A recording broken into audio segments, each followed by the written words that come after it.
സഞ്ചയനം കഴിഞ്ഞു. ഇനി രാധികയുടെയും കുഞ്ഞിന്റെയും കാര്യം എങ്ങനെയാണെന്ന് നമുക്കൊന്ന് തീരുമാനിക്കണ്ടേ? തീരുമാനിക്കാൻ എന്തിരിക്കുന്നു? അവളെയും കുഞ്ഞിനെയും ഞങ്ങൾ വീട്ടിലേക്ക് കൊണ്ടുപോകാണ്. അത് വേണ്ട.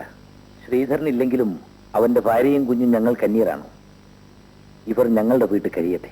അത് ദേവി ഇത് അമ്മാനെ സമ്മതിക്കണം. നീ എന്താ മോളെ ഒന്നും പറയാത്തത്? നിന്റെ അഭിപ്രായം കൂടി അറിയണമല്ലോ. അവൾ എന്ത് പറയാനാ? അവള് ഞങ്ങളോടൊന്നിച്ച് കഴിഞ്ഞോളൂ. ഇല്ലമ്മായി, ഞാൻ ഈ വീട്ടിൽ നിന്ന് ഒരിടത്തേക്കും വരില്ല. ഈ വീട്ടിൽ തന്നെ താമസിക്കും. മോൾ ഒറ്റയ്ക്കോ? എന്റെ മോനും കൂട്ടത്തിലില്ലേ? ശ്രീയേട്ടന്റെ ആത്മാവ് ഈ വീട്ടിൽ നിറഞ്ഞു നിൽപ്പുണ്ട്. ഞാനും മോനും ഇവിടുന്ന് പോയാ ശ്രീയേട്ടന്റെ ആത്മാവ് വേദനിക്കും. അത് ഞാൻ സമ്മതിക്കില്ല.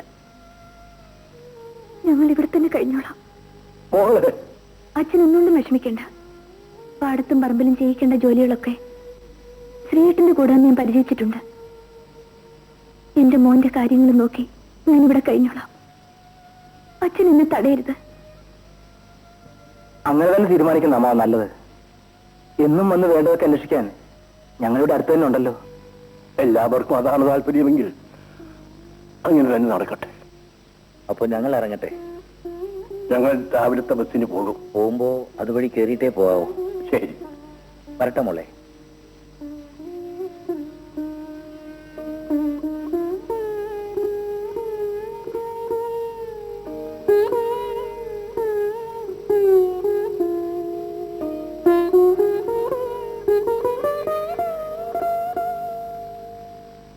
ഈശ്വരനാണ് അന്നത്തെ ആ സംഭവത്തിൽ എനിക്ക് ഒരു പങ്കുമില്ലേ. പറഞ്ഞ ജ്യേഷ്ഠൻ വിശ്വസിക്കുവോ? ഞാൻ എതിർത്തതാണ്. പല്ലും നഖവും ഉപയോഗിച്ച് എതിർത്തതാണ്. എന്നിട്ട് താനല്ലേ എന്നെ പിടിച്ച് ജീപ്പ് കയറ്റിയത്? അതുകൊണ്ട് മേരിക്കുട്ടി രക്ഷപ്പെട്ടു. ഞാൻ മേരിക്കുട്ടിയെ രക്ഷിക്കാൻ വേണ്ടിയല്ലേ ജീപ്പി കൂടെ പോകുന്നത്. മതി മതി, എനിക്കൊന്നും കേൾക്കണ്ട. പൂട്ടുണ്ട് വേണോ? തെറ്റിദ്ധരിക്കുന്നവരുടെ പൂട്ട് എനിക്കെന്തിനാ? വേണ്ടെങ്കിൽ വേണ്ട. ചുരുക്കി പറഞ്ഞ മോഹൻ കുഞ്ഞുമായിട്ടുള്ള കൂട്ട് വിട്ടു. ഞാൻ അന്നേ വിട്ടു. പുള്ളിക്കാരൻ ജാമ്യത്തിൽ ഇറങ്ങിയിട്ടുണ്ടല്ലോ. അത് പണത്തിന്റെ കൊഴുപ്പ്. ഈ കടുവ കാട്ടിൽ നിന്ന് നാട്ടിലോട്ട് ഇറങ്ങുന്ന എന്തിനാ? പുല്ല് തിന്നാൻ. അല്ല, തന്റെ പുട്ട് തിന്നാനാ. എടോ, മനുഷ്യന്റെ ചോരയുടെ രുചി അറിഞ്ഞു പോയത് കൊണ്ട്. അതുപോലെ മോഹൻ ഒന്ന് പറഞ്ഞ് രണ്ടാമത്തേന് കത്തിയെടുത്ത് ശീലിച്ചവനാ. പക്ഷെ കുത്താനുള്ള ശത്രുക്കൾ തീർന്നുപോയി. ഇനി കണ്ടിൽ കാണുന്നവരെയൊക്കെ ഓടിച്ചിട്ട് കുത്തും. അതുകൊണ്ട് നാടിന്റെ നന്മയും പൊതുജനങ്ങളുടെ പ്രാണരക്ഷയും കരുതി ഭീകരനും കൊലയാളിയുമായ മോഹന്റെ ജാമ്യം ഉടനെ റദ്ദു ചെയ്ത് വീണ്ടും ജയിലിൽ അടപ്പിക്കണം. എന്നിട്ട് ആറി ഊറിപ്പോകാതെ ആ കൊലക്കേസ് അയാളുടെ പേരിൽ തന്നെ ചാർജ് ചെയ്ത് ശിക്ഷിപ്പിക്കാൻ വേണ്ടി നമ്മൾ പ്രക്ഷോഭണം തുടങ്ങണം. എങ്ങനെ ഇരിക്കും? കലക്കും. എങ്കിൽ മീശ കലക്കാൻ തുടങ്ങിക്കോ, ഞാനുണ്ട് മുന്നിൽ.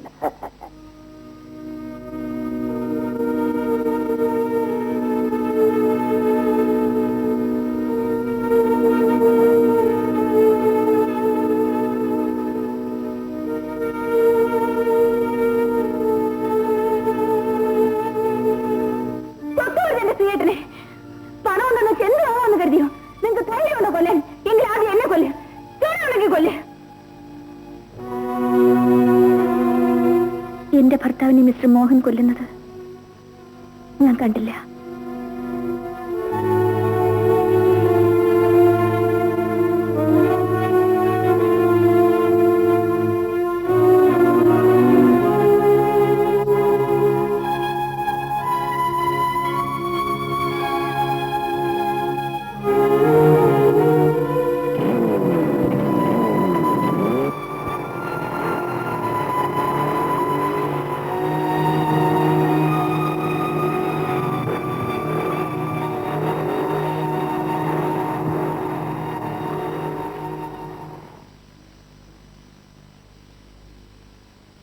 ലീവ് ലെറ്റർ കൊടുക്കണ്ടേ അമ്മേ? വേണ്ട മോനെ, അച്ഛന്റെ ശവദാഹത്തിന് മോന്റെ സാറും വന്നിരുന്നല്ലേ. അവർക്കൊക്കെ വിവരം അറിയാം. സ്കൂൾ വിട്ട് കളിക്കാൻ നിൽക്കാതെ നേരെ ഇനി പോരണം. അമ്മ തനിച്ചല്ലേ ഉള്ളൂ, ഞാൻ ഓടി വരാം അമ്മേ.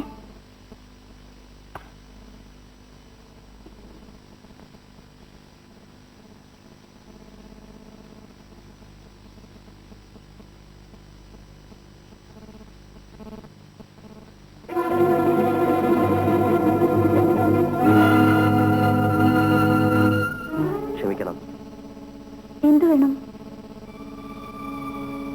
ആരമ്മ ഇത്?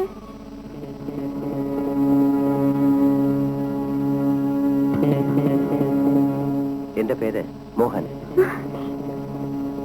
നമ്മുടെ അച്ഛനെ കൊന്നത് ഇയാളാണോ അമ്മേ? ആണോ അമ്മേ?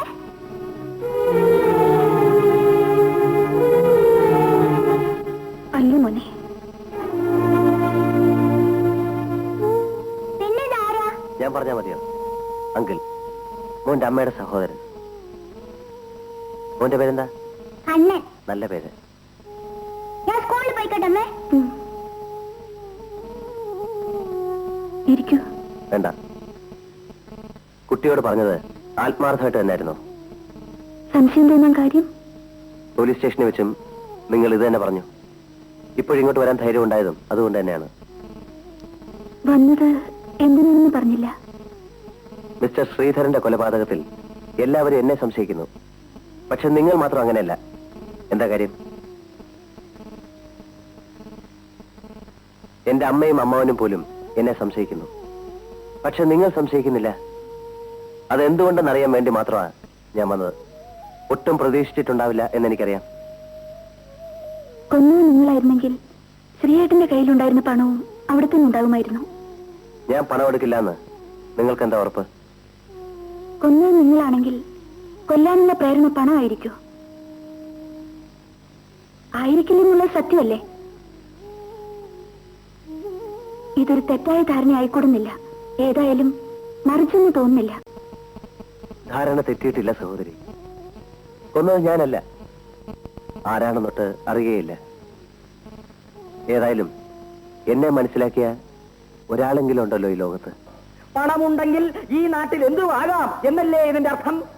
അതേസമയം ബെല്ലും ബ്രേക്കുമില്ലാതെ പൂമംഗലത്തെ മോഹൻ വെളിച്ചപ്പാടുകളെ പോലെ കത്തിയുമായി നടക്കുകയാണ്.